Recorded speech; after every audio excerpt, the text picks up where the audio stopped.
This is a MiG-15 Beast, the standard MiG-15 production model. It's wearing the insignia of the Chinese People's Liberation Air Force. The airframe of the MiG-15 was versatile and could be adapted successfully for many different versions: fighter interceptors, reconnaissance, even ground attack and two-seater trainers. These versions varied in detail, like the number and capacity of fuel tanks and the armaments they carried, but all shared the classic MiG-15 virtues of toughness, lightness, and simplicity. MiG-15s were produced at 15 different plants in the Soviet Union in great numbers. 7,500 were built and entered service with almost 40 different air forces around the world.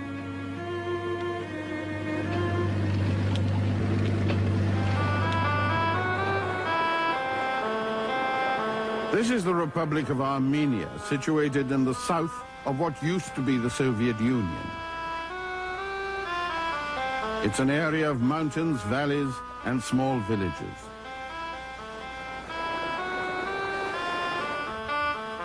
Between Tbilisi and Yerevan, there is a tiny village, quiet and almost forgotten, that is now called Tumanyan.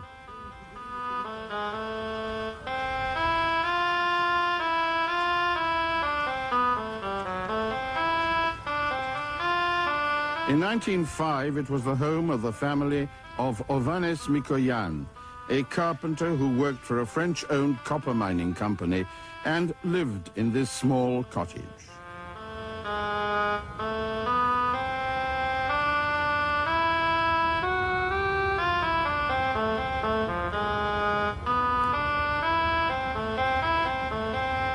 Ovanes Mikoyan and his wife already had 4 children, 2 boys and 2 girls, when their youngest child was born. He was named Anushavan.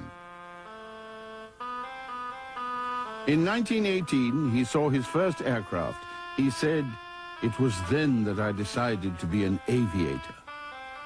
He could not pursue this dream until 1931, when he was given the opportunity to study at the Zhukovsky Air Force Engineering Academy.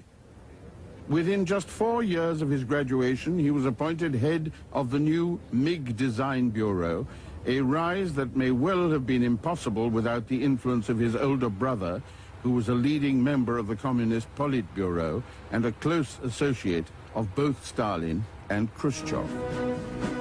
By now he had acquired a nickname, Artyom, and was embarked on a career that would take him to the pinnacle of achievement in the aviation industry. In the spring of 1942, the Soviets' first rocket interceptor, the BI-1, burst into the air. Its pilot said that flying it was like kissing a tigress. Very dangerous and no pleasure. Artyom Mikoyan threw himself into the effort of the war. But his bureau's fighter aircraft, the MiG-3, was not a great success. Its production run was stopped before the war ended. At the MiG Design Bureau in 1944, there was time to experiment with another new form of propulsion. The I-250 project used a piston engine and a jet chamber with a compressor driven by the shaft of the engine. It was the brainchild of Nikolai Matyuk, who would later design the MiG-25 Foxbat. The combination of jet and piston engine power was a compromise approach to the problem of achieving greater speed than piston engines could give. And to some extent it worked. The addition of compressed gas exhaust to the power of the conventional propeller gave the I-250 a top speed of more than 500 miles an hour. About 50 were built and entered service with Soviet Navy aviation. The real future of high-speed performance in the air lay in pure jet power. In Germany, the Me-262 was being developed and would be introduced into service in the last months of the war, creating a devastating impression.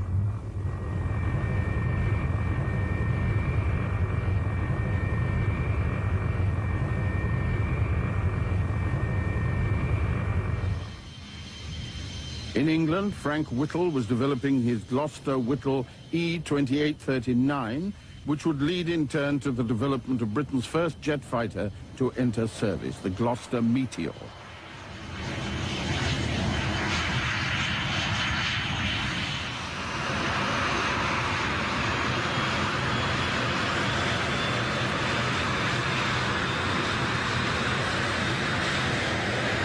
In America, Whittle's jet engine was being adapted to power an American jet fighter design, the Bell XP-59A.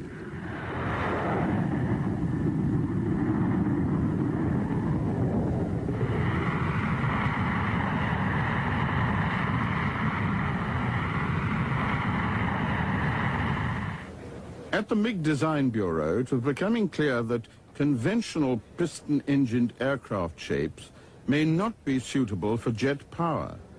The MiG team set up a low-speed swept-wing design study and built a strange aircraft, the Utka, or Duck, as a flying test bed. It had swept wings and a pusher engine. It flew for the first time in late 1945 with the great MiG test pilot Alexei Grinchik at the controls. After a few modifications, it became a valuable tool for studying the problems of swept-wing designs. Allied intelligence reports of Germany's Messerschmitt Me-163 rocket interceptor provided strong motivation for further Soviet research on rocket power. But when the war ended, there was no new Soviet rocket interceptor.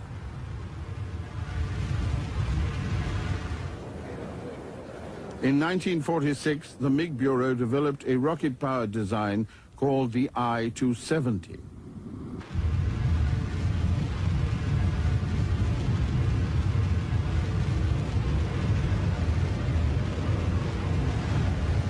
It flew in 1947 and achieved a climb rate of 3 minutes to 48,000 feet. Even though rocket engines did not lose power as they gained altitude, they had poor endurance. The I-270 could only fly for 14 minutes. Rocket power was not the answer. Already, MiG and rivals Sukhoi and Yakovlev were working on pure jet design. There was no suitable jet engine. But in December 1945, a Kremlin conference resolved that captured German engines would be copied for Soviet use. When the MiG I-300 jet fighter prototype flew for the first time in April 1946, it was powered by a BMW jet engine. The production version was called the MiG-9. 550 were built between 1946 and 1948. They were powerfully armed with one 37mm and two 23mm cannon. Already the Cold War was beginning, and the NATO system of code-naming Russian aircraft began with the MiG-9. Two-syllable names meant jet power. If the name started with F, the aircraft was a fighter. The MiG-9 was code-named Fargo. It had the first Soviet ejection system designed by Artyom Mikoyan. Mikoyan was awarded the Stalin Prize for the MiG-9, but the stress of the project led to a heart attack. Another factor contributing to Mikoyan's stress was MiG's intense rivalry with the Yakovlev Design Bureau. Yakovlev is located just 2 miles away from MiG on the same highway into Moscow. During the Great Patriotic War, the Yakovlev Bureau was the leading Soviet designer of fighter aircraft. The Yak series of piston-engine fighters was outstandingly successful. Alexander Yakovlev was a figure of great power and influence in the Soviet aircraft industry. He wanted to produce a jet fighter, but wartime success had made his bureau too busy to experiment as MiG had done. Yakovlev decided that his new aircraft would use components of the Yak-9 piston-engine fighter to the greatest possible extent. In effect, he simply installed a jet engine in a piston engine design, locating it underneath the fuselage and strengthening the tail to protect it from the jet exhaust.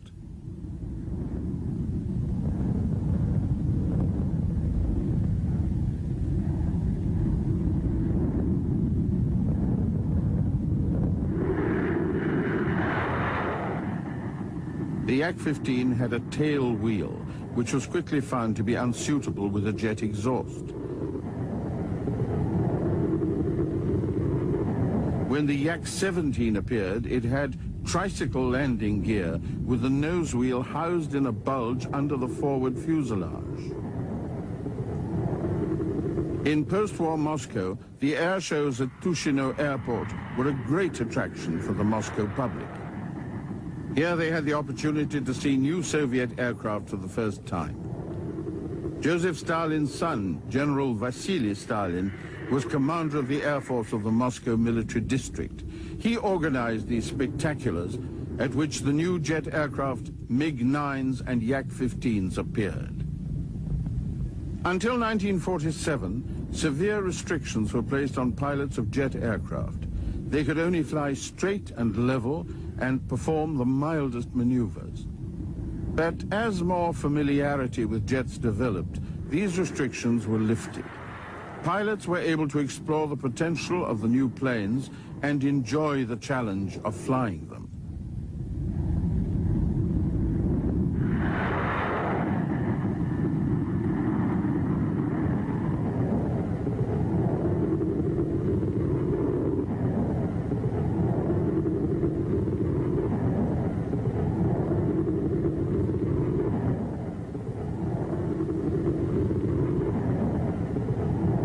Joseph Stalin was intensely interested in the development of speed in the air.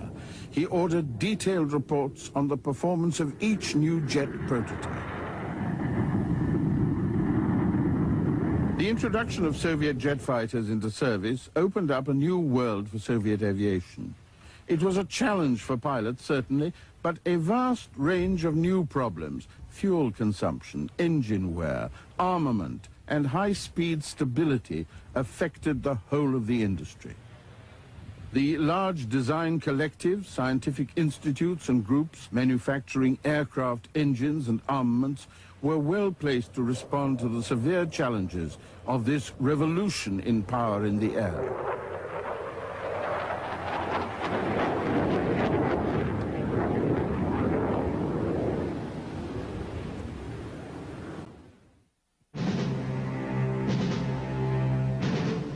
Aircraft design bureau heads were given the military rank of general.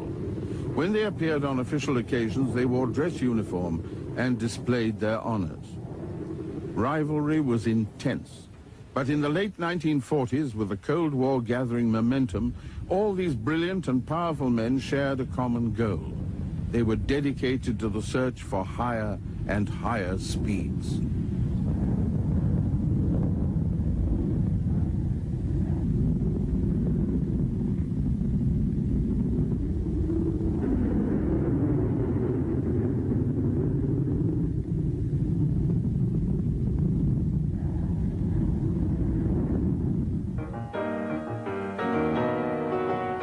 The organization known as TSAGI, the Central Aero and Hydrodynamics Institute, is the Soviet equivalent of NASA.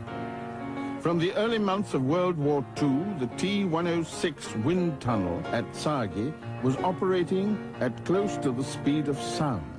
It was the first wind tunnel in the world to reach Mach 1.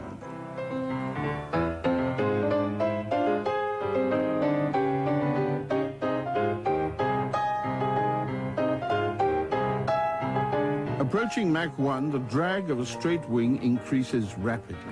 A thick wing cross-section also causes high drag. A thinner wing allows an aircraft to approach closer to Mach 1 before drag defeats it. The MiG-9 and the Yak-15 both used thin airfoils, but could still not reach supersonic speeds.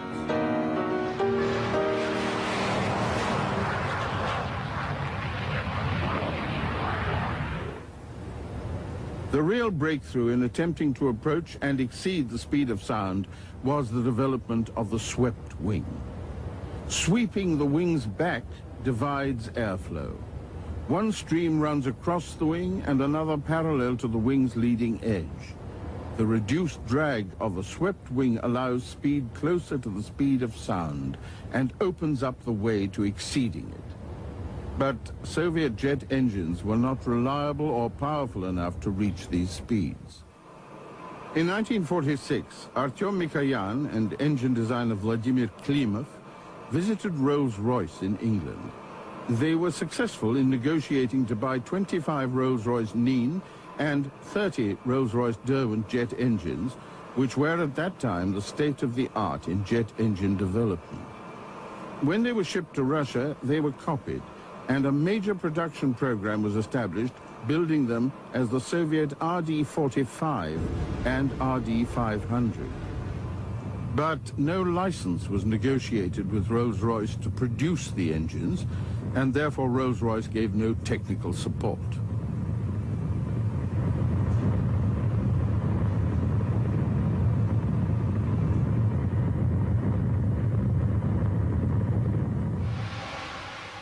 By 1947, Mikoyan had produced the I-310, the prototype of what was to become legendary as the MiG-15.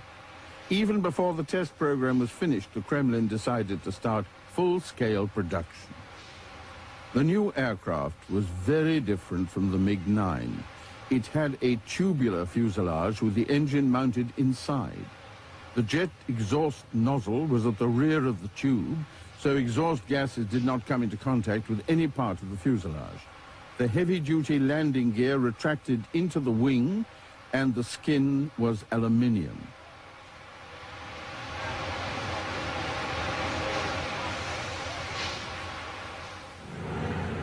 Moscow in 1948 was emerging from the stress of the Great Patriotic War, but the Cold War with the West was taking over, and there was a sense of urgency and competition in the aircraft industry. Artyom Mikoyan was not the only designer working on a swept-wing fighter, but he was the first to make an impact. In December 1948, the first production MiG-15 was test-flown. At the same time, the production lines were rolling in MiG factories, not only in the Soviet Union, but in several satellite countries.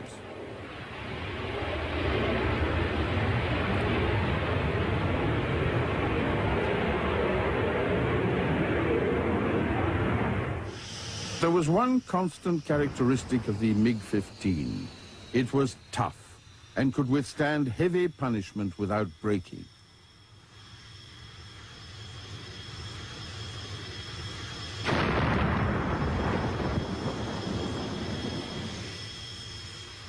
Adjustments and improvements were incorporated into the aircraft as they were manufactured, and there were wide variations in quality and performance.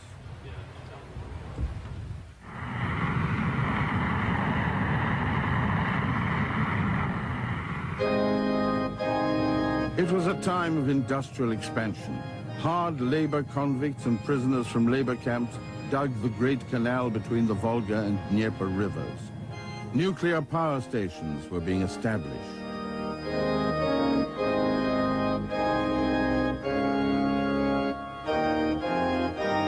In this environment, the MiG-15 was not regarded as particularly special. It was simply another step forward in aircraft evolution, and it had competitors.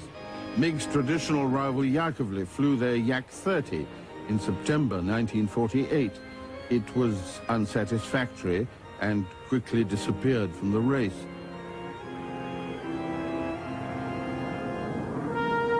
The MiG-15 was left to face one other contender for supremacy in the search for speed, so carefully watched by Stalin.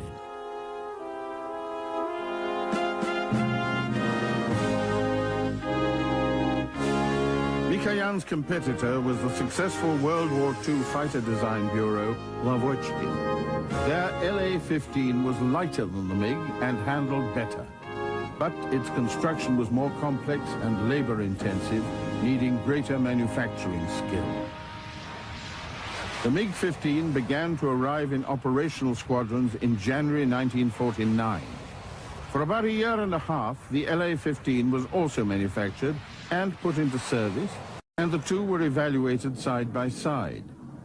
Pilots said that the LA-15 was better from their point of view, but the logistic support from the MiG Bureau for their product was better. After a production run of about 500 aircraft, the LA-15 was discontinued. The MiG-15 was left uncontested as the Soviet Union's frontline jet fighter.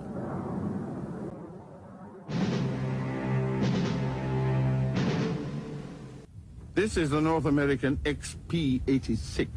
Although no one knew it at the time, the production version, the F-86 Sabre, would become the MiG-15's great rival for air supremacy. It was roughly contemporary with the MiG-15 in development. The prototype was ready to fly at the beginning of October 1947, almost 2 months before the flight of the MiG-15 prototype. It took off from the lake bed at Muroc on October the 1st.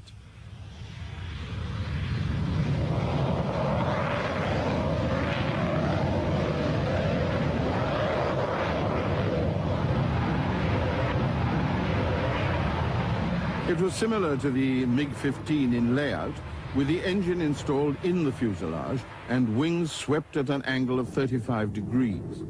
The MiG-15's wings were swept at 36 degrees. The main difference between the two was weight. The more complex F-86 had a maximum takeoff weight of just over 20,000 pounds. A loaded MiG-15 beast weighed about 13,000.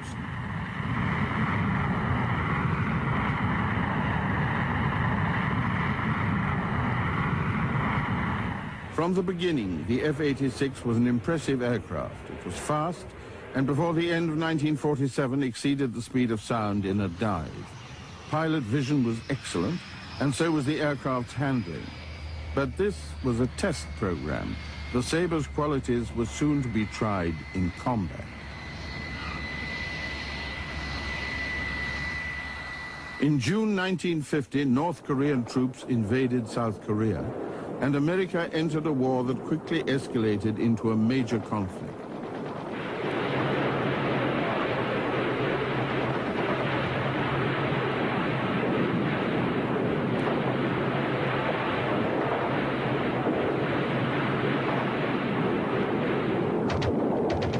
American B-29 pilots bombing the North were shocked to find themselves being attacked and their numbers decimated by cannon fire from stubby, swept-wing jet fighters bearing North Korean colors.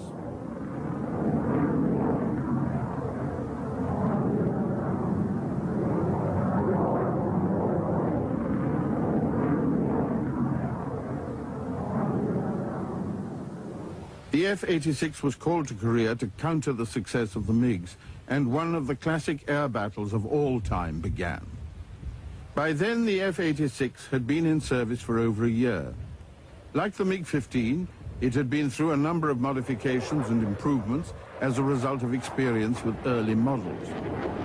By the time it reached Korea, the E model had been introduced. It had underwing racks that could carry 2 1,000-pound bombs, drop fuel tanks, or rockets.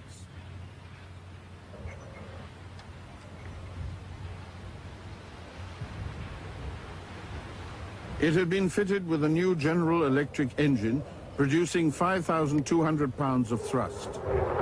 It also had a one-piece flying tail, which gave more control power, especially at transonic speeds. The U.S. philosophy on arming fighters differed from that of the Soviet Union. In World War II, and at the period of the Korean War, American fighters tended to be armed with 6 or 8 12.7mm machine guns.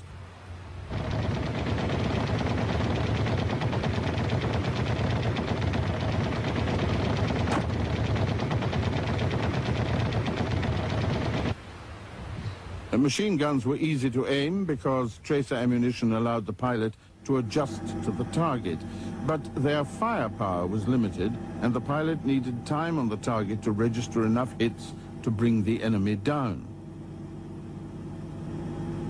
The Soviets, on the other hand, preferred 2 or 3 higher caliber cannon. Aiming was more difficult, but one 37mm shell was capable of destroying an F-86.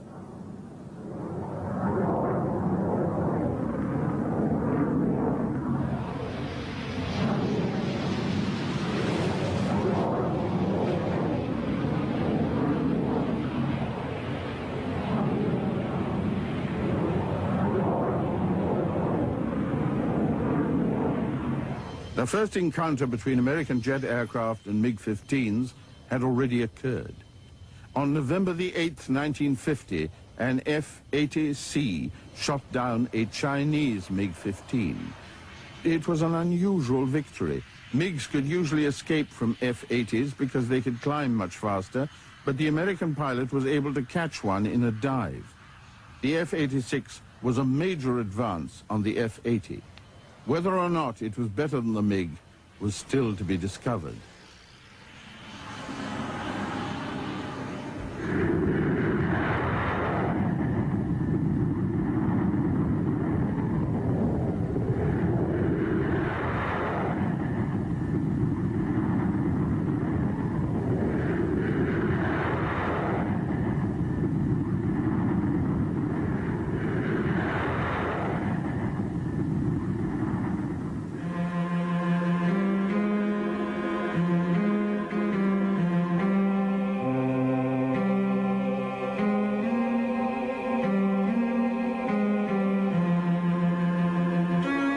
The MiG-15 Beast was supplied in quantity to the North Korean Air Force and flown by North Korean and Chinese pilots.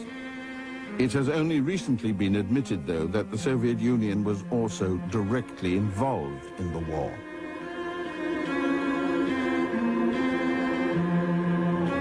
An air division of elite Soviet pilots, commanded by the top-scoring ace of World War II, Ivan Khazhedub, was sent to Korea to gain combat experience and fought on the North Korean side.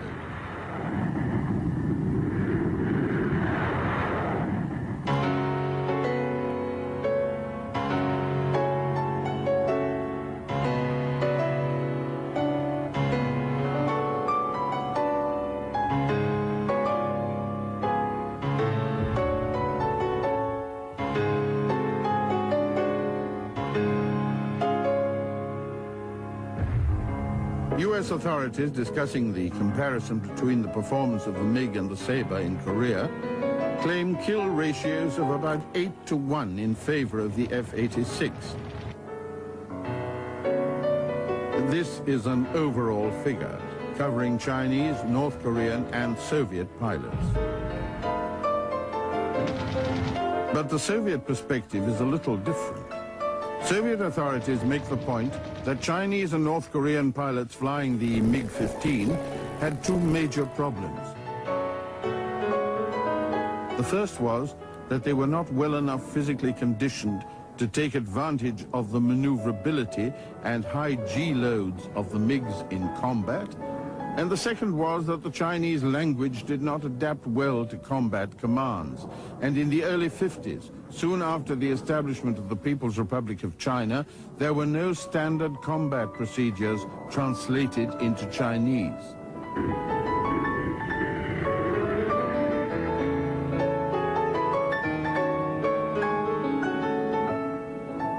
The small number of elite Soviet pilots flying for North Korea had their own language problem. They were not allowed to communicate in combat in Russian, so their presence in the war would not be detected.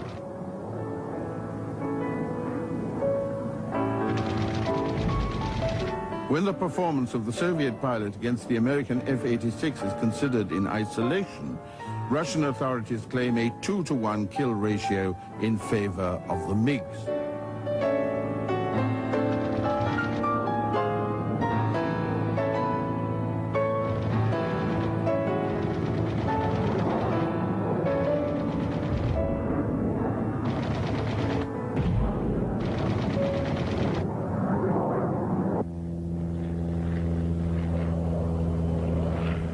The U.S. military was extremely anxious to acquire an example of the MiG to examine at close quarters.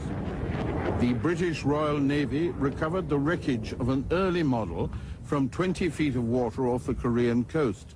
It was shipped to Buffalo, New York, and intensely analyzed. But it was not a complete flying example, and in mid-1953, U.S. authorities launched Operation Moolah to try and snare one.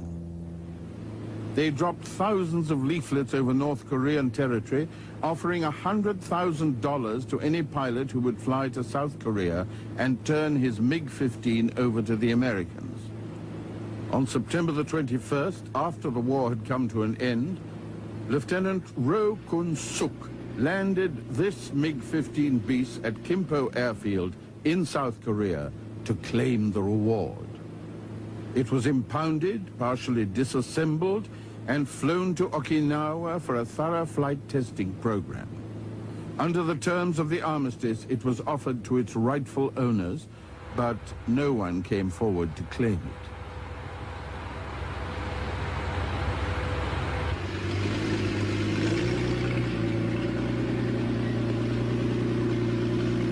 An expert team from the Wright-Patterson Air Force Base in Ohio flew out to Okinawa to conduct the evaluation. The chief pilot was the legendary Major General Al Boyd, at one time the head of the flight test program at Edwards Air Force Base. Captain Tom Collins and Major Chuck Yeager, famous for being the first pilot to exceed the speed of sound, were the other two. The MiG accepted standard Air Force jet fuel and oil, but the hydraulic fuel had to be made up. It was a mixture of glycerine, castor oil, and water. The instrument panel had to be relabeled in English, and the pilots needed to become familiar with the placement of the instruments. The originals, which were metric, were replaced by American versions. The team was accompanied by a large group of technicians from the Air Technical Intelligence Center. They checked the aircraft minutely before its first flight. The North Korean markings were removed and replaced with the standard USAF insignia. There was concern that the MiG may have been booby-trapped, and part of the technical checking process aimed to eliminate that possibility. There was a sense of urgency about getting the flight test program underway because of the possibility that North Korea might claim the MiG back.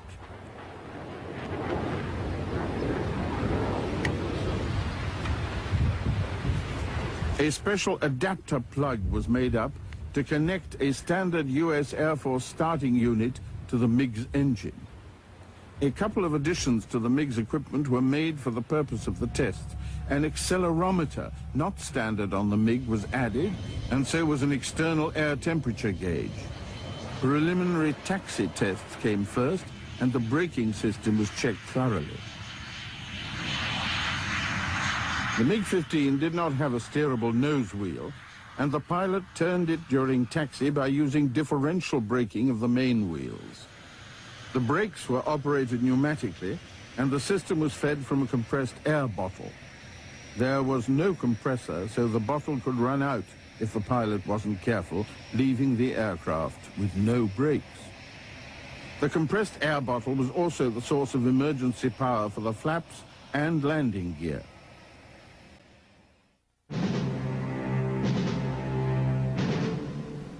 Captain Tom Collins drew the privilege of making the first flight in the MiG-15.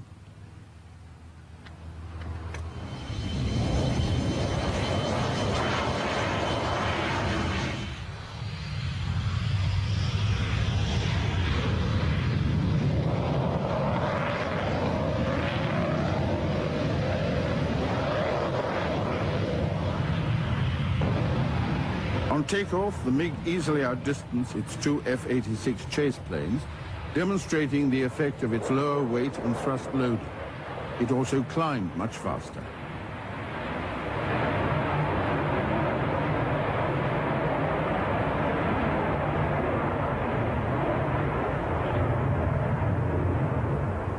On the first flight, the tests were restricted to low altitude and medium speeds.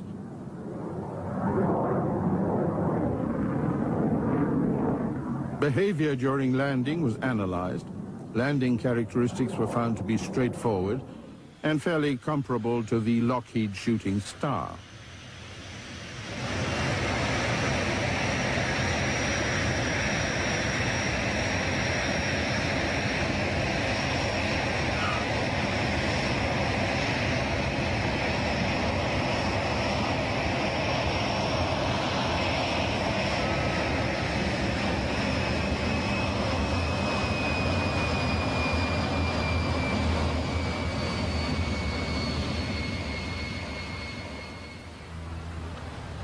The arrangement of the MiG-15's cannon on a tray underneath the air intake impressed the Americans with its simplicity and ease of reloading.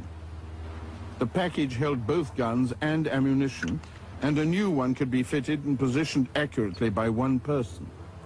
Turnaround time between missions was therefore short.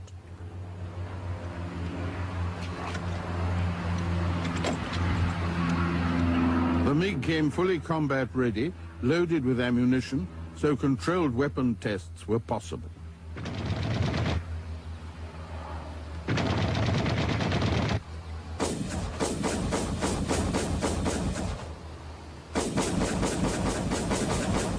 Al Boyd and Chuck Yeager explored the outer limits of the MiG's performance envelope.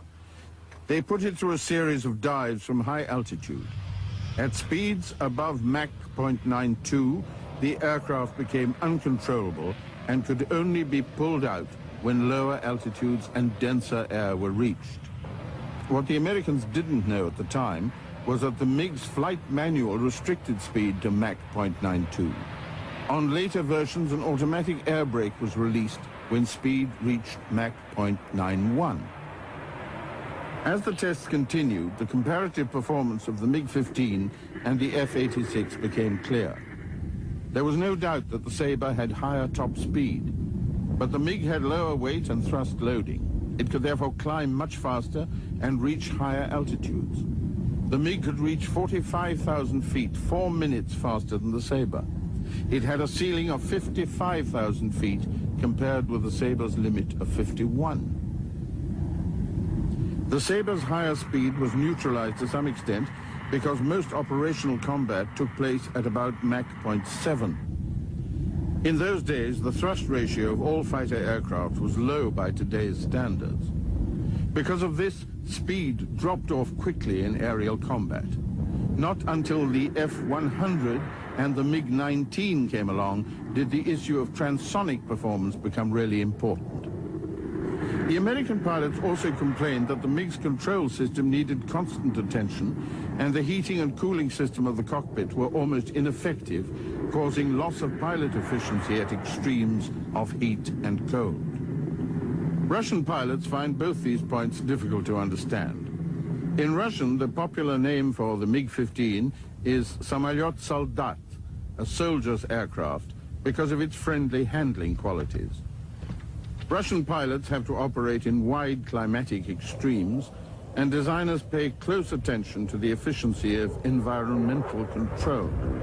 The Russian conclusion is that the MiG tested by the Americans had a faulty system. It's impossible to say which aircraft was superior. The MiG and the Sabre reflect very different philosophies about fighter aircraft, but overall they were very evenly matched. MiG test pilot Valery Minitsky said that fighter development should have stopped with the MiG-15 and the F-86.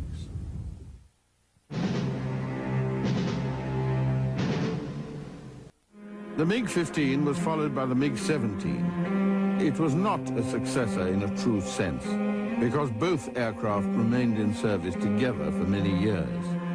In terms of production numbers, the 17 was even more successful than the 15. Eventually, about 9,000 were built, some under license in Poland and China. They were operated by the air forces of about 40 countries. The prototype of the MiG-17 flew for the first time in February 1950. It reached Mach 1.03 in a shallow dive, but then in another dive from 16,000 feet, it failed to recover. No reason for the accident was found. At first, the MiG-17 was fitted with the VK-1, the same engine as later MiG-15s. This was replaced by the higher thrust VK-1F, the first Soviet jet engine to be fitted with an afterburner. The angle of wing sweep was increased to 45 degrees, 10 degrees more than the MiG-15. It had 3 fences on each wing, as against the MiG-15's 2. The first operational aircraft were delivered to the Soviet Air Force in October 1952. Like the MiG-15, the MiG-17 appeared in many different versions. The radar-equipped MiG-17PF became the standard interceptor of the Soviet Air Force. The MiG-17PFU was the first operational aircraft equipped with air-to-air beam-riding guided missiles. Its radar aiming site was located in a lip on the upper intake. The control system was new. The elevators had an irreversible hydraulic booster so that the pilot would experience no feedback from the control surfaces. Western intelligence authorities had to wait much longer to see a MiG-17 up close than had been the case with the MiG-15. It wasn't until 1965, when a Syrian pilot defected to Israel, that the opportunity occurred. Shortly after that, a group of MiG-17s were intercepted by Israeli Mirages, herded to the ground and captured. 2 were retained and used to carry out sneak attacks on Arab targets in Egypt and Syria.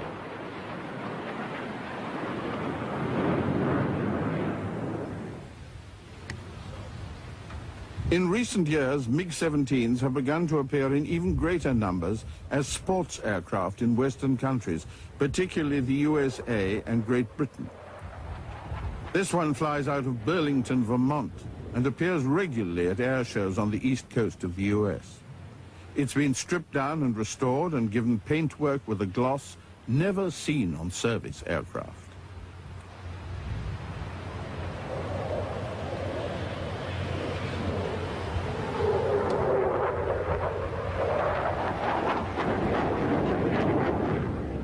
The MiG-15 and the MiG-17 were vital to the MiG Design Bureau and to Artyom Mikoyan himself.